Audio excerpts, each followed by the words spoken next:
Hello there.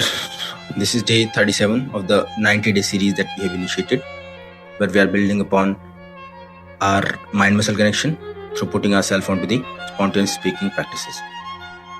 So, this is day 37 for that.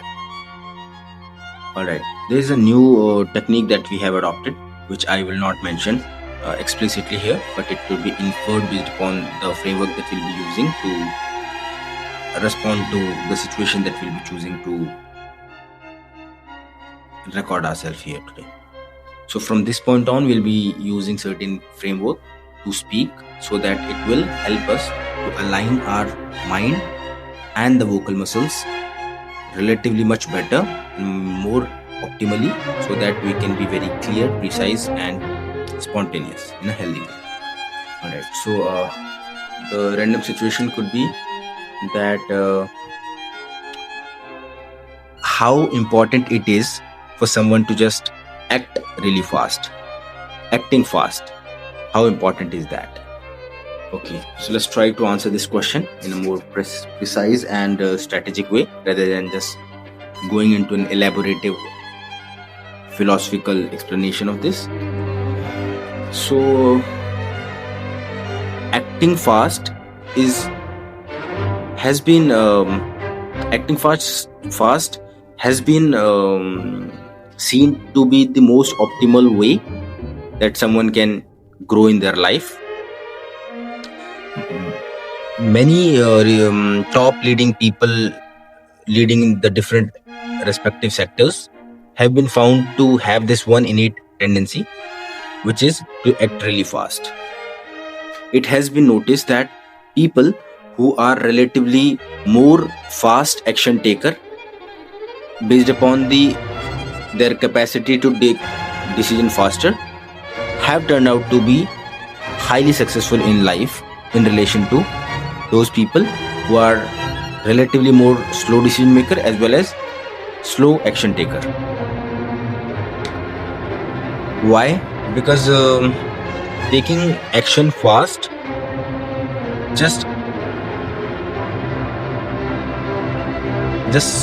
prevent their mind to go into that analysis situation where it will come up with all those thousand reasons that he should not act upon that situation.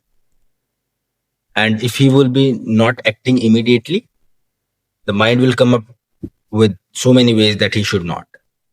So if someone is trying to work for something that is relatively unrealistic, which most of the opportunities seems in the beginning, so without giving mind much break to think and go into find into all those ways, which proves that acting upon the situation is not a ideal choice that you should go for, they can definitely go for those opportunities without letting their mind come into that analysis situation and refuse them or restrain them to act upon that. That is the reason.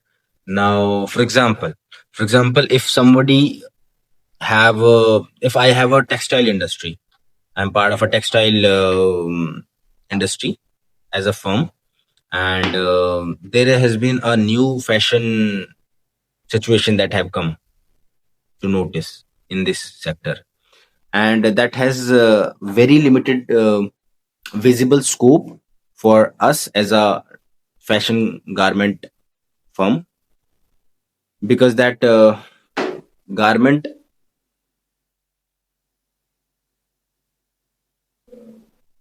has the fashion that we are trying to that has been popped up and has been appearing as a potential to tap is having those jeans pants which have all those very rough pattern, like teared up jeans from everywhere. That is one opportunity that is appealing in this segment. Now there are two different firms in the same industry. One will not act immediately and the another one will.